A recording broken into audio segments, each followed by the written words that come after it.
भारत और अमेरिका के बीच हुई ट्रेड डील अब सिर्फ आर्थिक समझौता नहीं रही। यह डील भारत की राजनीति का नया अखाड़ा बन चुकी है। सरकार इसे बड़ी कूटनीतिक और आर्थिक उपलब्धि बता रही है। विपक्ष इसे देश हित के खिलाफ समझौता कह रहा है। संसद से लेकर सोशल मीडिया तक आरोप और प्रत्यारोप तेज हो गए हैं। कांग्रेस का आरोप है कि भारत ने अमेरिकी दबाव में आकर समझौता किया, वहीं सरकार इसे भविष्य की मजबूत नींव बता रही है। इस बीच विपक्ष ने भारत अमेरिका डील को लेकर सरकार पर सीधा हमला बोला है। कांग्रेस सांसद जयराम रमेश ने कहा कि इस डील पर संसद के मौजूदा बजट सत्र में विस्तार से बहस होगी। उनका आरोप है कि ताजा भारत अमेरिका संयुक्त बयान 2020 में चीन के साथ लद्दाख में हुए गतिरोध से ध्यान भटकाने की कोशिश है। सुने जयराम रमेश ने क्या कहा। देखिए, प्रधानमंत्री जो कुछ कहें, असली बात यह है, हकीकत यह है कि दोस्त दोस्त न रहा। नमस्ते ट्रंप जीते, हाउडी मोदी हारे। जो संयुक्त वक्तव्य आया है कल रात को और आज सुबह भारतीय समय के अनुसार, इसमें ज्यादा विस्तृत डिटेल्स नहीं दिए गए हैं, पर जो कुछ जानकारी दी गई है उससे स्पष्ट हो जाता है। 5 चीजें स्पष्ट हो जाती हैं। पहला, रूस से हम तेल नहीं खरीदेंगे, ये बिल्कुल साफ है। और अगर हम खरीदेंगे डायरेक्टली या इनडायरेक्टली, प्रत्यक्ष रूप से या अप्रत्यक्ष रूप से, हम पर जुर्माना लगाया जाएगा 25% का। ये अलग से एक वक्तव्य आया है कल व्हाइट हाउस का। दूसरा, हमने हमारी हम जो आयात करते हैं, कृषि उत्पादन जो आयात करते हैं, उस पर जो हम कर लगाते हैं, जो ड्यूटी लगाते हैं, वो हम घटाएंगे या हटाएंगे अमेरिका से आयात के लिए। यानी कि अमेरिकी किसान को हम फायदा पहुंचाएंगे, पर भारतीय किसान को नुकसान होगा।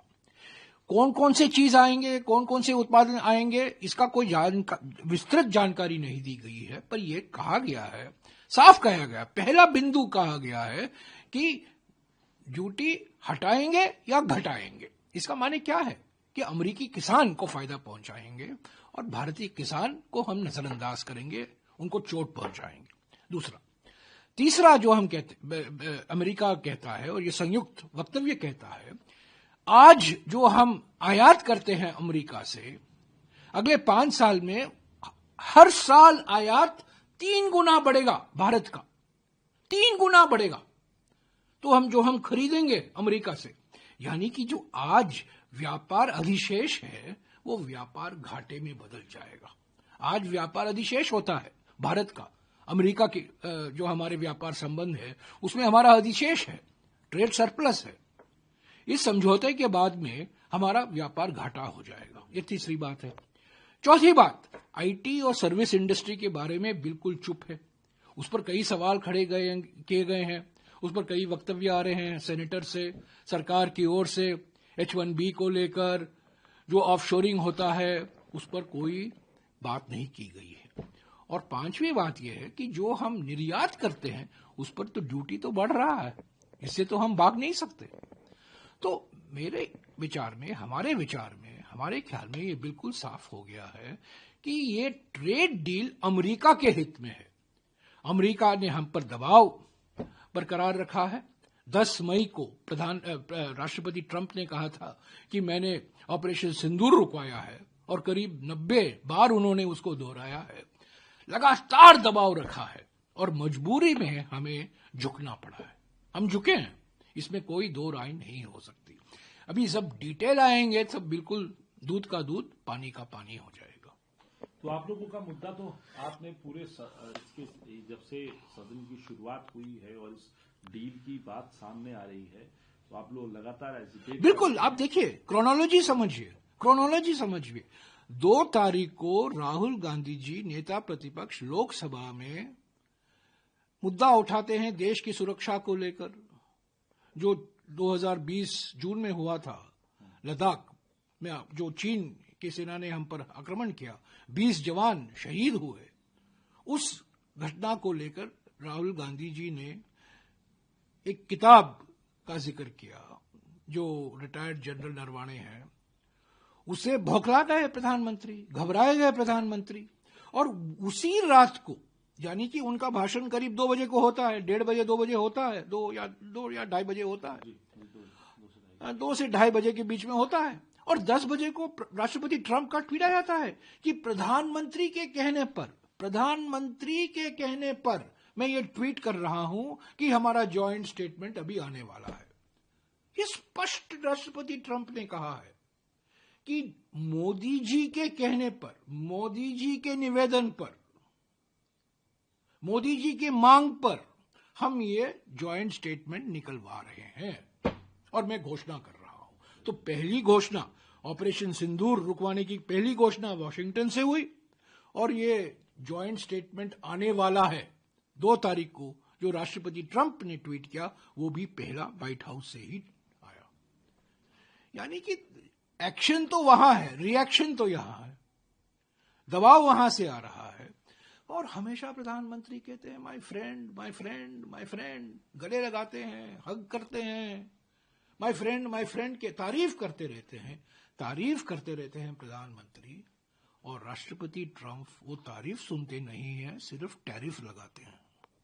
लेकिन सर, आप लोगों की अब क्या ये मांग अब और ये मुद्दा अब, क्योंकि सोमवार से फिर सदन बैठेगा, तो सोमवार से क्या आप लोगों के एजेंडा में ये टॉप? सोमवार से बजट पर बहस होगी जरूर। हमारे जो वक्ता हैं लोकसभा में, राज्यसभा में इस मुद्दे को उठाएंगे, और न केवल हमारी पार्टी उठाएगी, सभी पार्टियां उठाएंगी। ये चिंता है, पर अभी तो ये कहा गया है कि ये सिर्फ जॉइंट स्टेटमेंट, ये इंटरिम है। ये इंटरिम का माने क्या है? ये दबाव में आकर इन्होंने किया है ना, ये हेडलाइन मैनेजमेंट है प्रधानमंत्री का, नैरेटिव बदलने के लिए, क्योंकि वो भोकलाए हुए हैं, घबराए हुए हैं। उन पर कई सवाल पूछे जा रहे हैं। उन्होंने कहा रक्षा मंत्री को कि वो कह दें जनरल साहब को जो उचित है वो करें, जो उचित समझे वो करें। तो इससे ध्यान भटकाने के लिए और कहीं ले जाने के लिए राष्ट्रपति को, ट्रंप को कहा उन्होंने कि आप ये घोषणा कर दीजिए। अब सुन लेते हैं आप सांसद संजय सिंह ने इस डील पर क्या कहा। रूस आपका पारंपरिक दोस्त है और आपने अपने पारंपरिक दोस्त के साथ संबंध खत्म कर दिया, उससे तेल खरीदना बंद कर दिया, जो सस्ता तेल आपको देता है, जो आपका विश्वसनीय साथी है आज से नहीं वर्षों से। अमेरिका ने हमेशा आपके साथ विश्वासघात किया और तब रूस ने ही आपका साथ दिया है। आपने इस देश को इतना बड़ा धोखा सिर्फ अपने दोस्त को बचाने के लिए, और एप्स्टीन फाइल में आपका नाम आ गया इसलिए दे दिया। लेकिन पीयूष गोयल का ट्वीट है कि पीयूष गोयल झूठा आदमी है, किसानों के हितों को 100% झूठा आदमी है। उसने सदन में भी झूठ बोला। ये लोग झूठे लोग हैं, इनकी पार्टी का नाम ही भारतीय झूठा पार्टी है। मैं पहले दिन से कह रहा हूं कि अमेरिका दावा कर रहा है, और आज तो ज्वाइंट स्टेटमेंट आ गया निर्मला सीतारमण का, आप पढ़ लीजिए। अमेरिका और भारत की वित्त मंत्री का ज्वाइंट स्टेटमेंट आ गया। तो उसमें क्या लिखा हुआ है? उसमें यही लिखा हुआ है कि किसानों के हितों को इन्होंने नीलाम कर दिया। कृषि का क्षेत्र, कृषि का बाजार अमेरिका के लिए खोल दिया। कितने पे? 0 टैक्स पे, और हमारे सामानों पे वो 18% टैक्स लेंगे। आप बताइए, ये है हकीकत। ये $500 अरब का उन्होंने समझौता भी किया भारत से। तो 45 लाख करोड़ रुपए हुआ। $500 बिलियन मतलब 45 लाख करोड़ रुपए। इसको हिंदी में सरल भाषा में देश के लोगों को समझना पड़ेगा। 5 साल में है ये। तो 5 साल में है, तो क्या आपको लगता है कितना हुआ बजट का हिस्सा? आपका बजट हिंदुस्तान का कितना है? 53-54 लाख करोड़ रुपए। और 5 साल में आप अकेले अमेरिका से कितना सामान खरीदेंगे? 45 लाख करोड़ रुपए का। ये खरीदना ही खरीदना है। अरे भाई, आपने समझौता किया है। आप कोयला वहां से खरीदेंगे, गैस वहां से खरीदेंगे। आप सोचिए, हिंदुस्तान कोयले का सबसे बड़ा उत्पादक है दुनिया में, और आप कोयला अमेरिका से खरीदेंगे। तो इसका भार किसके ऊपर पड़ेगा? आपके ऊपर पड़ेगा। जो बिजली बनेगी वो महंगी मिलेगी आपको। अब देश में बिजली महंगी, क्योंकि अब आप देश में जो सस्ता कोयला मिलता है उसको खरीदने के बजाय आप महंगा कोयला खरीदेंगे। और यह भी पता करना पड़ेगा कि इन समझौतों से किन किन व्यापारियों को फायदा हो रहा है। उसकी भी लिस्ट आपको सामने आ जाएगी। मैं अभी बोल रहा हूं और आपको पूरा विवरण के साथ दूंगा, पूरी जानकारी दूंगा कि इससे इनके दोस्तों को कितना फायदा होगा। तो रोजी रोटी पर भारी, दो नेता दो व्यापारी। राजद सांसद मनोज झा ने भी इस डील पर सरकार को घेरा।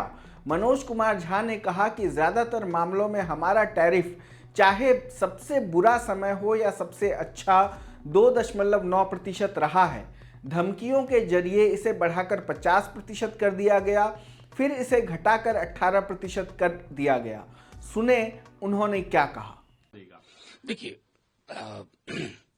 मेरी समझ में नहीं आ रहा, जितना मैं इस मसौदे को पढ़ पाया, अमेरिकन प्रेसिडेंट के उस टेक्स्ट को ट्रुथ सोशल पे आपकी वायर सर्विस का रीच बहुत है। एक्सपर्ट्स बिठाइए, अपोजिशन को मत बिठाइए, सत्ता पक्ष को मत बिठाइए, अपोजिशन को बिठाइए। जो बाजार समझते हैं, जो कृषि समझते हैं, जो डेयरी समझते हैं और जो भारत की आत्मनिर्भरता के संवेदनशील बिंदुओं को समझते हैं। अधिकांश चीजों पर हमारा टैरिफ बुरे से बुरे दौर में, अच्छे से अच्छे दौर में 2.9% था। धमकी से उसको 50 ले जाया गया। तेल यहां खरीदोगे, वहां नहीं खरीदोगे, उससे कम खरीदोगे, उससे बिल्कुल नहीं खरीदोगे। फिर उस 50 को घटा के 18 पे। ये जश्न मनाने की बात है, इस पर जश्न होना चाहिए। Aunt you misleading the entire nation? मैं इसलिए कह रहा हूं, हमारी बात छोड़ दीजिए, उसकी लैंग्वेज देखिए जो ट्रुथ सोशल पे, दैट लैंग्वेज इज डिमीनिंग। और हमारी ओर से क्या है, ईदर विल एलिमिनेट कंप्लीटली और रिड्यूस सब्सटैंशियली। किसने आपको इस तरह के फैसले लेने, कम से कम हिंदुस्तान का मिजाज तो वो नहीं है। बुरे से बुरा दौर हमने देखा है, हमने प्रतिबंध देखे, लेकिन ये नहीं। इसलिए मैं समझता हूं कि अभी जब ये और आकार लेकर के सामने आएगा तो सड़कों पर गुबार तो आएगा ही, क्योंकि हमारी जो सबसे महत्वपूर्ण सेक्टर है उसको आप और वल्नरेबल बना रहे हैं, आई मीन एग्रीकल्चर। लेकिन सर, सरकार तो ये कह रही है, प्रधानमंत्री मोदी ने देश का हित जो है पूरी तरीके से सर्वोपरि रखते हुए। प्रधानमंत्री मोदी जी अगर उस मजमून को पढ़ लें, उस ड्राफ्ट को पढ़ लें जो ट्रुथ सोशल पे आया है, उसके बाद स्वयं प्रधानमंत्री जी भी उसकी तस्दीक नहीं कर पाएंगे अगर कोई दबाव ना हो तो। कांग्रेस के मीडिया प्रमुख पवन खेड़ा ने इस डील को अपमानजनक विफलता करार दिया है। खेड़ा ने कहा कि सरकार अमेरिकी दबाव में झुक गई है। उनके मुताबिक टैरिफ 3% से बढ़ाकर 18% किए गए हैं। उन्होंने दावा किया कि $500 अरब के आयात से व्यापार घाटा बढ़ेगा। इसका सीधा असर रुपए की मजबूती पर पड़ेगा। खेड़ा ने तीखे शब्दों में पूछा कि आखिर सरकार किस दबाव में अमेरिका के आगे झुकी है। कांग्रेस सांसद सुखदेव भगत ने भी सरकार पर हमला बोला।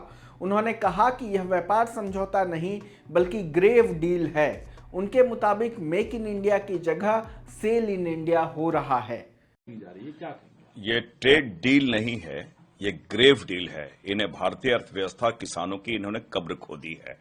और ये मेक इन इंडिया की बात करने वाले ये तो सेल इन इंडिया कर दिए है।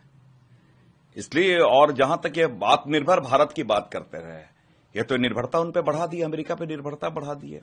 तो ये मैं ये कह सकता हूं कि ये अगर ये ट्रेड डील नहीं, ट्रैप डील भी है। अब जो भी शब्द इन्हें कहे ये कम होगा। एक सॉवरेन कंट्री के प्रधानमंत्री इतने लाचार, इतने विवश हो सकते हैं और जस्ट ये कहते हैं कि बड़ी डील कहते हैं। जो 3% टैरिफ लगता था वह 18% लगा, 6 टाइम ज्यादा लग रहा है उस पर भी जस्ट। और ट्रंप डिक्टेट कर रहे हैं, तो स्क्रिप्ट पढ़ रहे हैं, मोदी जी तो स्क्रिप्ट पढ़ रहे हैं कि आप ईरान से तेल नहीं खरीदोगे, रूस से तेल नहीं खरीदोगे, आप वेनेजुएला से खरीदोगे।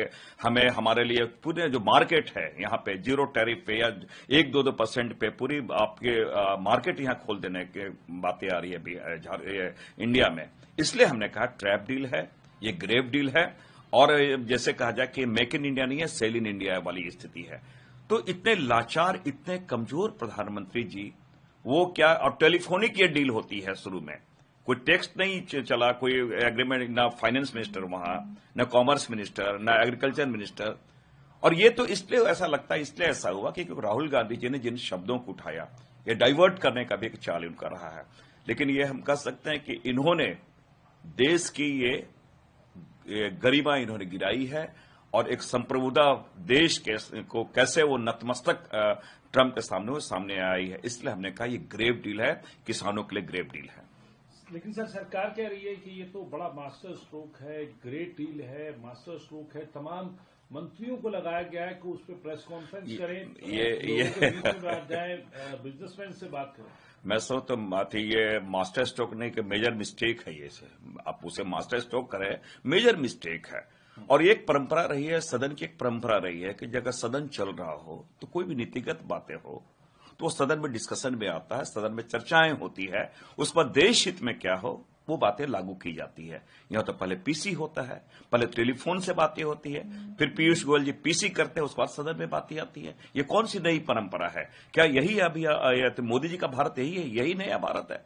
ये पूरी इसलिए हमने कहा ये कि ट्रेड डील नहीं है, ट्रैप डील है ये। दूसरी बात ये थी ग्रेट डील नहीं है, ग्रेव डील है। और ये मैं कहता हूं मेक इन इंडिया नहीं है, सेल इन इंडिया है ये। कुल मिलाकर भारत अमेरिका डील अब आर्थिक मुद्दा नहीं रही, यह सियासी टकराव का बड़ा मुद्दा बन चुकी है। अब सबकी नजर संसद पर है, जहां इस डील को लेकर सरकार और विपक्ष आमने सामने होंगे। इस रिपोर्ट में इतना ही। देश दुनिया की तमाम खबरों को देखने के लिए जुड़े रहें लोकमत हिंदी के साथ। धन्यवाद।